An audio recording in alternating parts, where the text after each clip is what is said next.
Hello friends, welcome to job guide.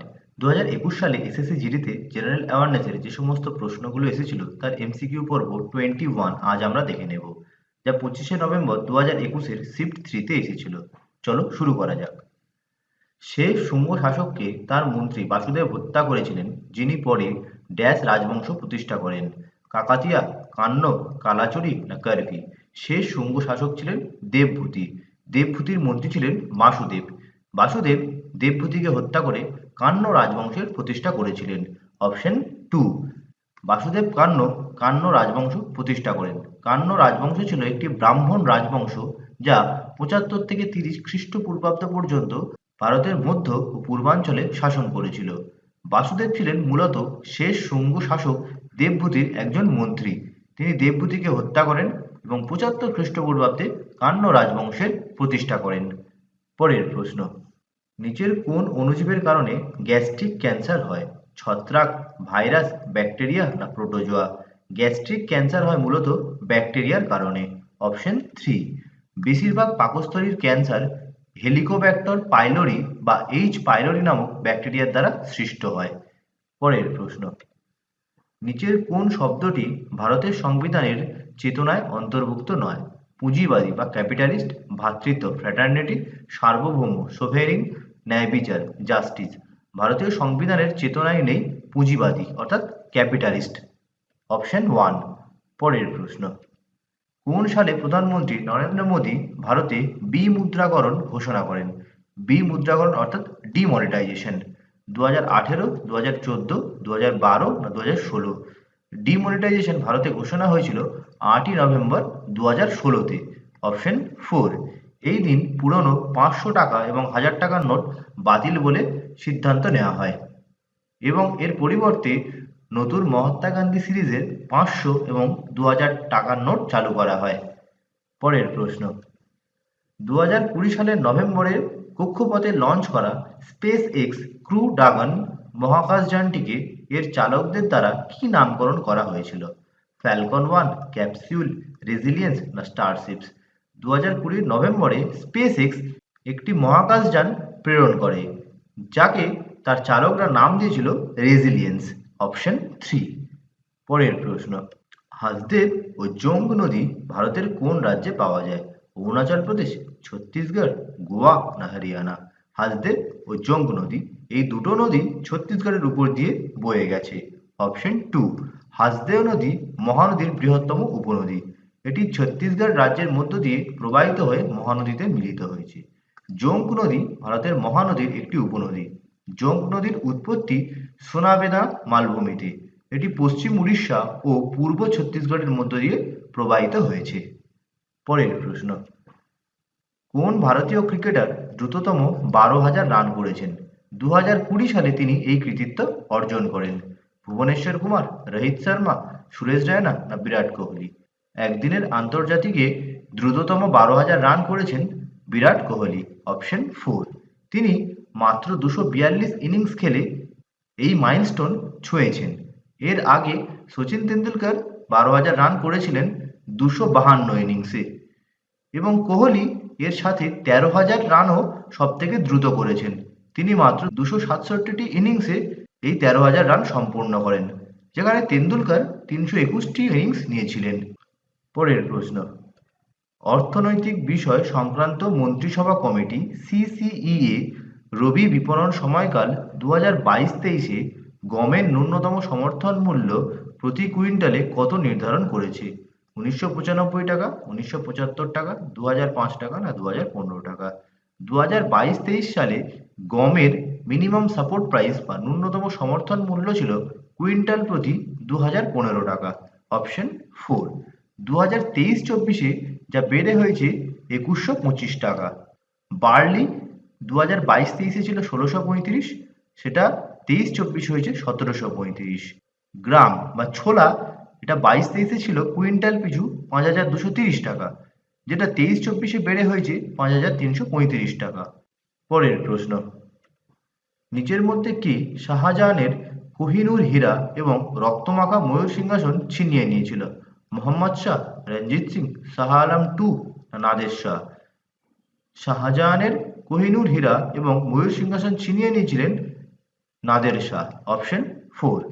1739 সালে পারস্যের শাসক নাদির শাহ উত্তর ভারত আক্রমণ করে মুঘল সাম্রাজ্য থেকে কোহিনূর হীরা এবং ময়ূর সিংহাসন চুরি করেন। পরের প্রশ্ন, নাগাল্যান্ডের চ্যাং উপজাতি যুদ্ধে তাদের শত্রুদের বিরুদ্ধে বিজয় উদযাপন করতে কোন নৃত্য পরিবেশন করে? চ্যাংলো, নোগেমে, চেরাও না ভারতাল? নাগাল্যান্ডের চ্যাং উপজাতি শত্রুদের বিরুদ্ধে বিজয় উদযাপন করতে চ্যাংলো নৃত্য পরিবেশন করে। অপশন 1। এই চ্যাংলো নৃত্যের আরেকটি নাম হলো সুয়ালুয়া। ভারতের নাগাল্যান্ডের চ্যাং উপজাতি দ্বারা সঞ্চালিত একটি ঐতিহ্যবাহী লোকনৃত্য। এটি পুরুষ এবং মহিলা উভয়ের দ্বারাই পরিবেশিত হয়। পরের প্রশ্ন, ডয়টেরিয়াম ও ট্রিটিয়াম হলো টাইটেনিয়ামের আইসোটোপ, হাইড্রোজেনের আইসোটোপ, কার্বনের আইসোটোপ না ইউরেনিয়ামের আইসোটোপ? ডয়টেরিয়াম এবং ট্রিটিয়াম হলো হাইড্রোজেনের আইসোটোপ। হাইড্রোজেনে কি হয়? একটি প্রোটন থাকে, একটি ইলেকট্রন থাকে। ডয়টেরিয়ামে থাকে একটি প্রোটন, একটি নিউট্রন এবং একটি ইলেকট্রন। আর টয়টেরিয়ামে থাকে একটি প্রোটন সাথে দুটি নিউট্রন এবং একটি ইলেকট্রন। পরের প্রশ্ন, কলকাতার সল্টলেক স্টেডিয়াম কার নামানুসারে? স্বামী বিবেকানন্দ, নেতাজি সুভাষচন্দ্র বসু, জ্যোতি বসু না গোষ্ঠপাল? কলকাতার সল্টলেক স্টেডিয়ামের আরেকটি নাম হলো বিবেকানন্দ যুব ভারতী ক্রীড়াঙ্গন। এটি স্বামী বিবেকানন্দের নামানুসারে। বিবেকানন্দ যুব ভারতী ক্রীড়াঙ্গন স্টেডিয়ামটি 1984 সালের জানুয়ারিতে উদ্বোধন করা হয়েছিল। স্টেডিয়ামটি সল্টলেকে অবস্থিত। এটি ভারতীয় ফুটবল অ্যাসোসিয়েশনের মালিকানাধীন। পরের প্রশ্ন, 2011 সালের আদমশুমারি অনুসারে নিচের কোন রাজ্যে লিঙ্গ অনুপাত অর্থাৎ 1000 জন পুরুষে মহিলা 1000-এর বেশি? বিহার, কেরালা, রাজস্থান না মহারাষ্ট্র? লিঙ্গ অনুপাত এর অর্থ হলো প্রতি 1000 জন পুরুষে কতজন মহিলা বাস করেন। ভারতের কোন রাজ্যে সেক্স রেশিও 1000-এর বেশি? এটা হবে কেরালা। কেরালায় প্রতি 1000 জন পুরুষে 1084 জন মহিলা বাস করেন। আর সব থেকে খারাপ বা সব থেকে কম অবস্থা হলো হরিয়ানার। সেখানে সেক্স রেশিও হলো 879, অর্থাৎ 1000 জন পুরুষে 879 জন মহিলা বাস করে। পরের প্রশ্ন, 1845-46 খ্রিস্টাব্দে নিচের কোন যুদ্ধ সংঘটিত হয়েছিল? দ্বিতীয় ইঙ্গো শিখ যুদ্ধ, দ্বিতীয় ইঙ্গো মারাঠা যুদ্ধ, প্রথম ইঙ্গো মারাঠা যুদ্ধ না প্রথম ইঙ্গো শিখ যুদ্ধ? 1845-46 খ্রিস্টাব্দে হয়েছিল প্রথম ইঙ্গো শিখ যুদ্ধ। অপশন 4। মোট ইঙ্গো শিখ যুদ্ধ হয়েছিল দুবার। প্রথম ইঙ্গো শিখ যুদ্ধ হয়েছিল 1845-46-এ, যখন ভারতের গভর্নর ছিলেন লর্ড হার্ডিঞ্জ, এবং দ্বিতীয় ইঙ্গো শিখ যুদ্ধ হয়েছিল 1848-49-এ, যখন ভারতের গভর্নর জেনারেল ছিলেন লর্ড ডালহৌসি। এবং 3বার অ্যাংলো মারাঠা বা ইঙ্গো মারাঠা যুদ্ধ হয়েছিল। প্রথম হয়েছিল 1775 থেকে 1782 সাল পর্যন্ত, তখন গভর্নর জেনারেল ছিলেন ওয়ারেন হেস্টিংস। দ্বিতীয় অ্যাংলো মারাঠা যুদ্ধ হয়েছিল 1803 থেকে 1805-এ, যখন ভারতের গভর্নর জেনারেল ছিলেন লর্ড ওয়েলেসলি। এবং তৃতীয় অ্যাংলো মারাঠা ওয়ার হয়েছিল 1817 থেকে 1879-তে, যখন গভর্নর জেনারেল ছিলেন লর্ড হেস্টিংস। পরের প্রশ্ন, 2021 সালের মে মাসে আন্তর্জাতিক অলিম্পিক কমিটি প্রতিযোগিতার কারসাজি রোধ করার লক্ষ্যে বিলিভ ইন স্পোর্ট প্রচারাভিযানের জন্য কোন অ্যাথলেটিককে অ্যাম্বাসাডর হিসেবে নামকরণ করে? মনিকা বাত্রা, পিভি সিন্ধু, সাইখোম মীরাবাই চানু না মেরি কম? 2021 সালে বিলিভ ইন স্পোর্ট প্রচারাভিযানের জন্য ব্র্যান্ড অ্যাম্বাসাডর ছিলেন পিভি সিন্ধু। অপশন 2। পরের প্রশ্ন, নিচের কোন উদ্ভিদটি বিষাক্ত উদ্ভিদ নয়? নিচের কোনটি বিষাক্ত উদ্ভিদ নয়? পার্থেনিয়াম, নেরিয়াম অলিয়েন্ডার, ড্রসেরা না ক্যালোট্রপিস? টক্সিক প্ল্যান্ট নয়, এটি হবে ড্রসেরা। অপশন 3। বাকি তিনটি টক্সিক প্ল্যান্ট। পরের প্রশ্ন, জ্ঞানপীঠ পুরস্কার প্রথম কোন সালে দেওয়া হয়? 1965, 1957, 1961 না 1963? জ্ঞানপীঠ পুরস্কার প্রথম দেওয়া হয়েছিল 1965 সালে, এবং প্রথম এই পুরস্কার পেয়েছিলেন জি শঙ্কর কুরুপ। তাহলে অপশন 1 হবে সঠিক। সর্বশেষ জ্ঞানপীঠ পুরস্কার দেওয়া হয়েছে 2022 সালে, এবং পেয়েছেন দামোদর মৌজ। ইনি একজন গোয়ান লেখক। প্রথম বাঙালি যিনি জ্ঞানপীঠ পুরস্কার পেয়েছিলেন তিনি হলেন তারাশঙ্কর বন্দ্যোপাধ্যায় 1966 সালে। এরপরে 1971 সালে বিষ্ণুদে পেয়েছেন। প্রথম মহিলা যিনি জ্ঞানপীঠ পুরস্কার পেয়েছিলেন তিনি হলেন আশাপূর্ণ দেবী।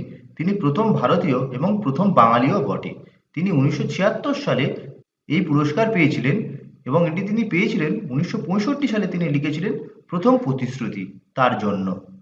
পরের প্রশ্ন, ভারতীয় দণ্ডবিধির 304B ধারা কার সাথে সম্পর্কিত? আইপিসি, ইন্ডিয়ান পিনাল কোডের 304B কার সাথে সম্পর্কিত? অবহেলার কারণে মৃত্যু, আত্মহত্যার প্রচেষ্টা, আত্মহত্যায় প্ররোচনা না যৌতুক? আইপিসি 304B যৌতুকের কারণে মৃত্যুর সাথে সম্পর্কিত। অপশন 4।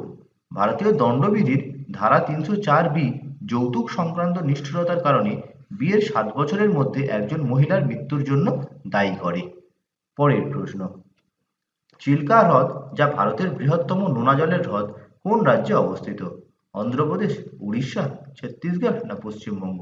চিল্কা হ্রদ এটি উড়িষ্যাতে অবস্থিত এবং এটি হলো ভারতের বৃহত্তম নোনা জলের হ্রদ। পরের প্রশ্ন, নিচের কোন স্মৃতিস্তম্ভটি খলজি রাজবংশ দ্বারা নির্মিত হয়েছিল? বড় গম্বুজ, সফদরজং সমাধি, আলাই দরওয়াজা না কাঁচের গম্বুজ? কি হবে এটি? খলজি রাজবংশ দ্বারা নির্মিত হয়েছিল আলাই দরওয়াজা। এটি সুলতান আলাউদ্দিন খলজি 1311 সালে বানিয়েছিলেন। বড় গম্বুজ নির্মাণ করেছিলেন সিকান্দার লোদি 1490 খ্রিস্টাব্দে। সফদরজং সমাধি তৈরি করেছিলেন নবাব সুজা-উদ-দৌলা 1753-54 সালে। আলাই দরওয়াজা সুলতান আলাউদ্দিন খলজি 1311-তে এবং সীসা গম্বুজ বা কাঁচের গম্বুজ ইব্রাহিম লোদি 1517 সালে। পরের প্রশ্ন, কোন রাজ্য সরকার 2020 সালের নভেম্বরে ক্ষুদ্র ব্যবসায়ী ও কারিগরদের সুদ মুক্ত ঋণ প্রদানের জন্য জগন্নাথুডু প্রকল্প চালু করেছে? পশ্চিমবঙ্গ, অন্ধ্রপ্রদেশ, কেরালা না তেলেঙ্গানা? জগন্নাথুডু এই প্রকল্পটি চালু রয়েছে অন্ধ্রপ্রদেশে। অপশন 2। এখানে ব্যাংকের মাধ্যমে হকার, রাস্তার বিক্রেতা, ঐতিহ্যবাহী হস্তশিল্পে নিযুক্ত কারিগরদের প্রতি বছর 10,000 টাকার সুদ মুক্ত মেয়াদি ঋণ দেওয়া হয়ে থাকে। পরের প্রশ্ন, 1968 সালে ভারত সরকার কর্তৃক প্রদত্ত সাহিত্য একাডেমি ফেলোশিপ কে প্রথম ব্যক্তি ছিলেন? VS নাইপাল, সি নারায়ণ রাও, এস রাধাকৃষ্ণন, এস.এল. ভায়রাপ্পা? 1968 সালে প্রথম সাহিত্য একাডেমি ফেলোশিপ পেয়েছিলেন এস রাধাকৃষ্ণন। অপশন 3। সাহিত্য একাডেমি ফেলোশিপ অ্যাওয়ার্ড এটি দেওয়া হয়ে আসছে 1968 সাল থেকে এবং সে বছর প্রথম পেয়েছিলেন সর্বপল্লী রাধাকৃষ্ণন। সাহিত্য একাডেমি ফেলোশিপ অ্যাওয়ার্ড শেষবার দেওয়া হয়েছে 2021 সালে। সেখানে এই সমস্ত লেখকরা পুরস্কার পেয়েছেন। পরের প্রশ্ন, 2020 সালের আগস্টে ভারত সরকার ট্রান্সজেন্ডার ব্যক্তিদের অধিকার সুরক্ষা আইন 2019-এর ধারা কত দ্বারা প্রদত্ত অধিকারের অনুশীলনে ট্রান্সজেন্ডার পিপলদের জন্য জাতীয় কাউন্সিল গঠন করে? 22তম ধারা, 25তম ধারা, 18তম ধারা না 16তম ধারা? এটি হবে 16তম ধারা। অপশন 4। পরের প্রশ্ন, মহানবমী ডিব্বা এর ঐতিহাসিক তাৎপর্য নিচের কোন রাজবংশের সাথে জড়িত?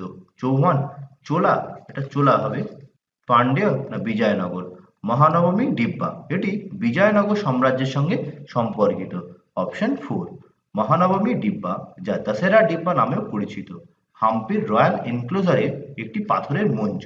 এটি উদয়গিরির উপর বিজয় উদযাপনের জন্য রাজা কৃষ্ণদেব রায় দ্বারা নির্মিত হয়েছিল।